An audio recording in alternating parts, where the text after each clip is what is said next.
నోటికి ముద్ద పెట్టకపోయినా పర్లేదు, కానీ ముద్ద లాగేయకూడదు. వాలంటీర్ల నోటి దగ్గర ముద్ద లాగేసాం.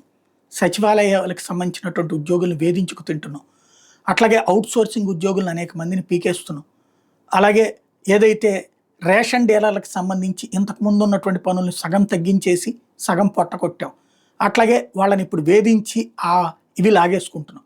ఇప్పుడు మిగిలున్నటువంటిది ఆప్కాస్. ఇదివరకు అందరినీ ప్రభుత్వ ఉద్యోగులను పర్మనెంట్ చేస్తాను, కాంట్రాక్ట్ అవుట్‌సోర్సింగ్ ఉద్యోగులు అని చెప్పినటువంటి జగన్మోహన్ రెడ్డి కాంట్రాక్ట్ ఉద్యోగులు పర్మనెంట్ ప్రాసెస్ బిగిన్ చేశాడు.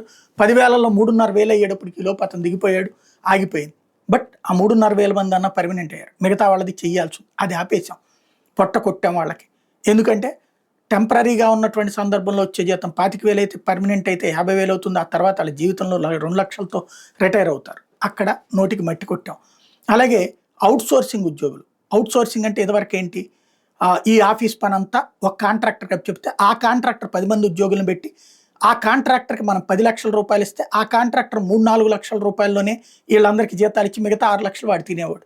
అట్లా కాకుండా వాళ్ళందరికీ ఆప్కాస్ అనే ఒక సంస్థ ఏర్పాటు చేసి పిఎఫ్లు, ఈఎస్ఐలు ఇప్పించి వాళ్ళకి, తద్వారా వాళ్ళకు ఒక భరోసా కల్పించేటటువంటి పని చేసుకొచ్చాడు జగన్మోహన్ రెడ్డి. జగన్ మీద ద్వేషం ఉండొచ్చు, ఉద్యోగుల మీద ద్వేషం అక్కర్లేదు. జగన్ మీద కోపం ఉండొచ్చు, ఉద్యోగుల మీద కోపం అక్కర్లేదు. మన రాష్ట్రాన్ని బాగు చేసుకోవాలంటే ఆ ఉద్యోగులే. ఒక ప్రభుత్వ ఉద్యోగి రోజంతా చేసేటటువంటి పనిని, వారం రోజులు చేసే పనిని ఈ అవుట్‌సోర్సింగ్ ఉద్యోగి ఒక్క రోజులో చేస్తున్నాడు. అంత కష్టపడుతున్నాడు. కానీ ఇతనికేం 10 రూపాయలు ఇస్తున్నాం, ఆయనకేం 100 రూపాయలు ఇస్తున్నాం. ఇది దోపిడీ కాదా? ఈ పరిస్థితి చక్కదిద్దాల్సినటువంటి స్థితిలో చిన్ని ప్రయత్నం చేశాడు. ఆ ఆప్కాస్ని పీకేస్తానికి సిద్ధపడుతున్నారు. అవన్నీ మళ్ళీ పాత కాంట్రాక్టర్లకు ఇస్తున్నారంటే కాంట్రాక్టర్ దగ్గర కూలీగా మారిపోతాడు ప్రభుత్వ ఉద్యోగి. తద్వారా తప్పుదారులు పట్టేటటువంటి పరిస్థితి ఉంటుంది. దాంతోపాటుగా రాజకీయ ప్రభుత్వాలు అయిపోతాయి. చాలా దారుణమైనటువంటి పరిస్థితి అవుతుంది. ఒకసారి పునరాలోచించుకోవాల్సింది.